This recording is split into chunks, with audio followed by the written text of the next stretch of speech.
Last night was a pretty insane night for the NBA. The first day without the NFL, and the players decided to make things just a little bit more interesting. It started with my Charlotte Hornets playing the Detroit Pistons. The Hornets trying to win their 10th straight. The Pistons trying to stay on track as the number 1 seed in the East. Hornets center Moussa Diabate gets called for what I'd say is a pretty routine shooting foul on all-star center Jalen Duren. Duren clearly doesn't like this foul, and he gets upset, and well, actually, I think it's better if I just let you watch this thing play out.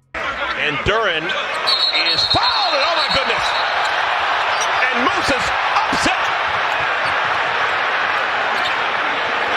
Moussa's really upset!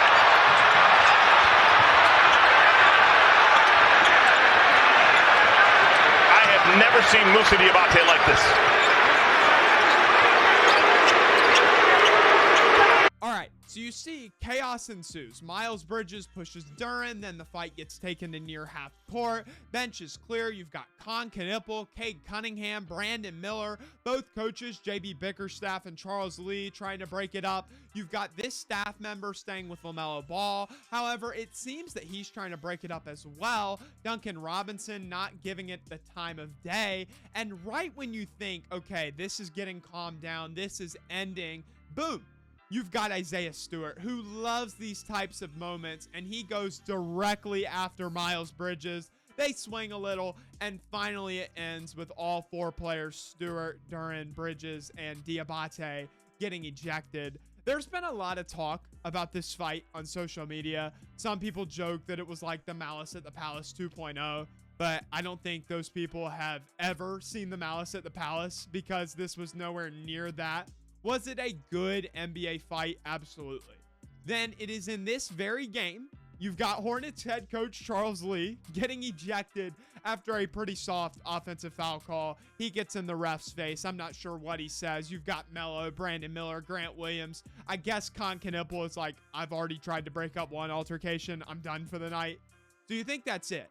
It's just Charlotte. Well, not exactly, because we got to go to Minneapolis, where the Timberwolves are playing the Hawks. And this time it's Naz Reid and Mo Gay, and they get in a scuffle. And I can't really see it. It doesn't look like punches were thrown on this one. You do have Jacques Lyondell, new Atlanta Hawk, trying to break it up, as well as Julius Randle for the Timberwolves. However, it appears that he kind of gets involved after Gay shoves him. But the main player for the Wolves is Naz Reid, who welcomes any kind of smoke. I got to be honest. I really like this. Like, I wasn't mad, upset. I got a lot of questions last night from friends and other family that asked me about particularly the Hornets fight. And they thought I'd be upset. And yeah, it sucks knowing that the NBA is probably going to suspend Miles Bridges and Moussa Diabate for a few days. But as a basketball fan, and really even as a Hornets fan, this was fun and entertaining, and it got people talking, which is very positive for the NBA. The NBA has become this league where we focus on like the power of friendship and the lack of rivals and like hero villain. Like, look at LeBron and Steph. Those finals from 2015 to 2018, that would have been the perfect rivalry between two stars in the 90s or even early 2000s. But these guys are super close, and I'm not really a fan of that. I'm not saying that they can't be friends off the court, but make it more like Magic Johnson and Larry Bird. I like when players don't like other players on the other side of the bench. And when things go wrong, or should I say you feel disrespected, you stand on business. That's why I don't have a problem with what Jalen Duren did. I don't have a problem with Moussa Diabate retaliating. I don't have a problem with Miles Bridges. And I really don't even have a problem with Isaiah Stewart coming off the bench. I mean, it's entertaining. It's the reason I never really shy away from Dylan Brooks. I don't care for him personally, but I understand that he's good for the NBA and he's good for basketball. He doesn't back down from anybody. Isaiah Stewart looks for opportunities. It's clear after last night that the Hornets and the Pistons don't like each other very much. And I love it. Like, imagine these two teams in a 1 versus 8 matchup in the playoffs. It would just be haymakers. The NBA has become too friendly, and I'm glad to see that guys are fighting for their team. They are showing emotion. I never understand when players get technicals for talking, especially at the college level, Because basketball is such a game of emotion and it's physical. Like anyone who has ever played basketball at any level understands that you're going to get hit.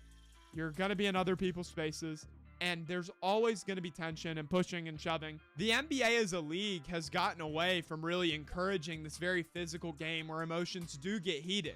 This isn't the choir boys.